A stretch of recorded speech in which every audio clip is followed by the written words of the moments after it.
My name's Rose Byrne, and I play Linda in the movie If I Had Legs, I'd Kick You, directed and written by Mary Bronstein. I saw it. I don't have to do my own introduction. No, you don't. That's, She did it. yeah. Thank you. Welcome. Mary, you want to talk about where this movie came from and when you started thinking about Rose? Yeah. This movie started as a seed of an idea when I was going through. Look at you. When I was going through a really a crisis with my own daughter. Okay. And I, as a writer, I thought about, is there something that exists in the world that's about, it's not so much about the mother's struggle with the child or the child's struggle, but is just concerned with the mother's internal struggle in sort of a selfish way. And I couldn't think of anything. And that's the place where I started writing from. And I really wanted to get on the page and then on the screen expressively this how it feels to have trauma pile and pile and pile and pile and pile, but there's nobody who's giving you an escape.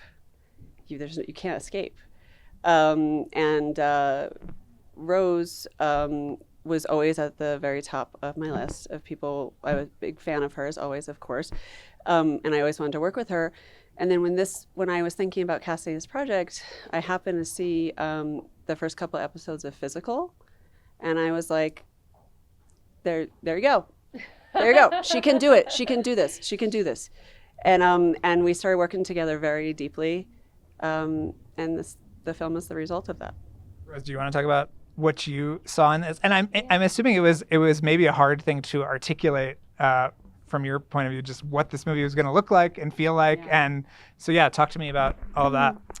Well, the script was just extraordinary. It was sent to me, Mary and I Zoomed, and honestly, I was just so blown away to be sent the script. It's, it was such a page turner, and I had moments of like putting it down and going, wait, did that just happen? And like having to regroup because there was so many great reveals in it.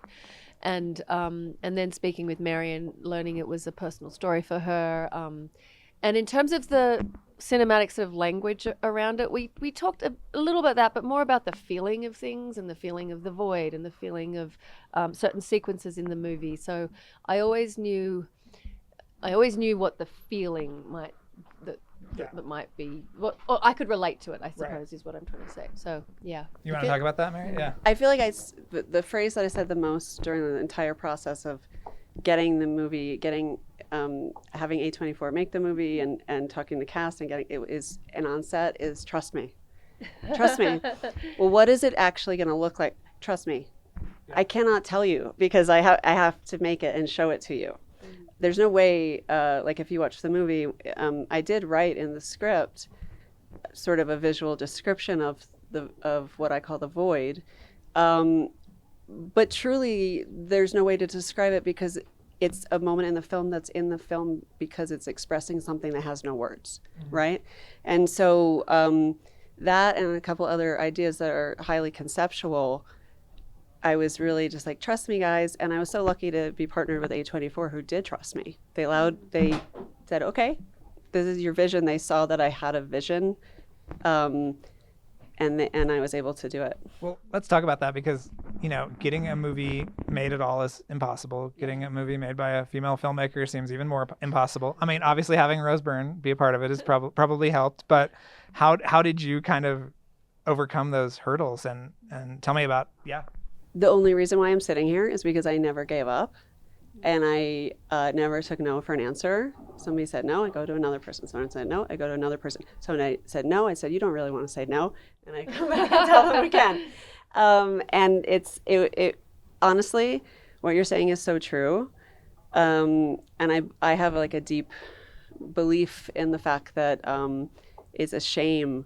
I don't understand the disparity between female filmmakers and male filmmakers because we are 51% of the population.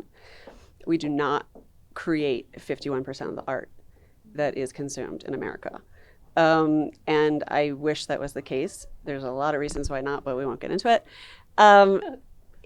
Men have historically told stories about women, and those are the stories that I consumed and you consumed and how we were supposed to learn about ourselves as girls and women and mothers. And then you become that, and you're like, wait, that's not what it's like. Oh, that's a man's fantasy of what it's like. Right. So I'm very interested now, and other filmmakers are doing it, but it's a very slow process of us telling our own stories and other underrepresented voices as well. Yeah. Is that part of what drew you to this project? Oh yeah, I was Okay. thrilled. I mean, to be working with Mary, and again, yeah, the trust that A24 had in her, and the incredible producers, and again, it being a personal story, she was just such a touchstone for every beat. And we had a great rehearsal process, which is not always the case with a small movie or a big movie, for that matter. You know, and we got a couple of months to just sit down 3 or 4 days a week and go through the script page by page, beat by beat, and often we'd just end up sort of telling stories to one another about parts of our lives and being mothers and parents and, you know, so on and so forth. So it was so integral, though, that when we got to set, we'd sort of talked about it all, you know, so we could jump off creatively and be like, now we're in it. We've talked about everything. We know where we are with this character and this story. And then we can just, because when you're making a movie, you're just putting out fires all the time of You just got to do it. what comes up in the day and the challenges and stuff. So I feel very, very grateful we had that. And Mary worked with everyone very closely. Conan, Brian, obviously, with Rocky we rehearsed, with Danielle McDonald, yeah. So. Let's talk about old Coco, how he wound up in the movie. Coco, Conzi, Monzi. She's never said that. I have never, that has She'll never say it never in come front of out us. of my No. mouth. Can we Womsy. I'm horrified at myself. So, but he would love that. He would? Are you kidding me? But anyway, I have been a huge fan of this guy since he took over the late night show from Letterman. And I think I was like 14 years old when that happened, and I was very into comedy. I was very into Letterman. I was like, I don't know who this guy is gonna be. But then when he came on TV, I was like, this is comedy. This is for me. This is for my generation. This is for us. And like old people don't get it. And it was a very special, in my generation, I think, relationship that we all had with him. And so anyway, I've always been a fan, but he's always seemed like an untouchable, you know? And when I was thinking about who would play the therapist, it actually came to be because I was listening to his podcast, and I was listening to his voice, and I was like, if this guy if he gave me advice, I would take it. Like there's something about his voice He's where I was very, like, right? trustworthy. And then how interesting if that's how I feel about him personally, if then she does the opposite. Right. She doesn't listen to him ever.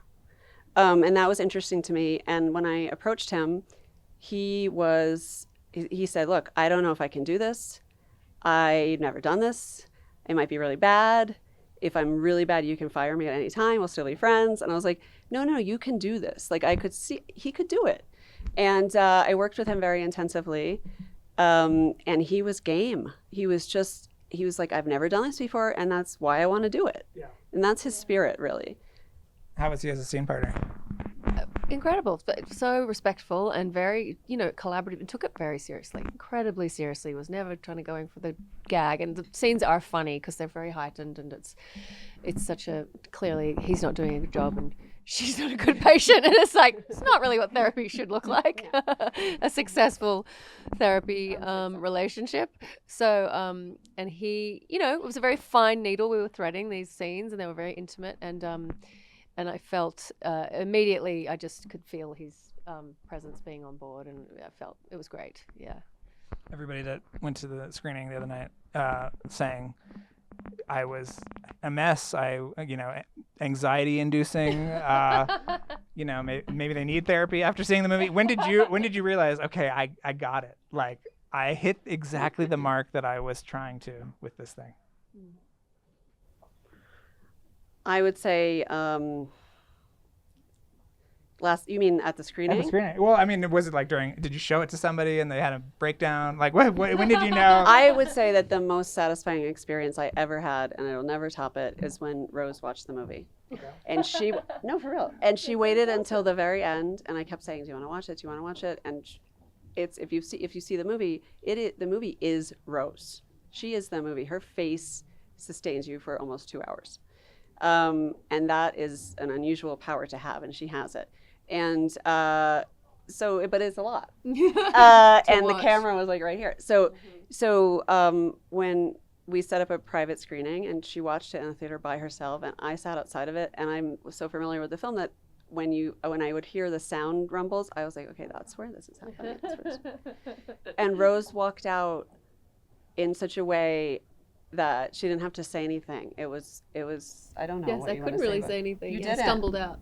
You I stumbled. I stumbled. also couldn't find my way out. She came out like so this. dark.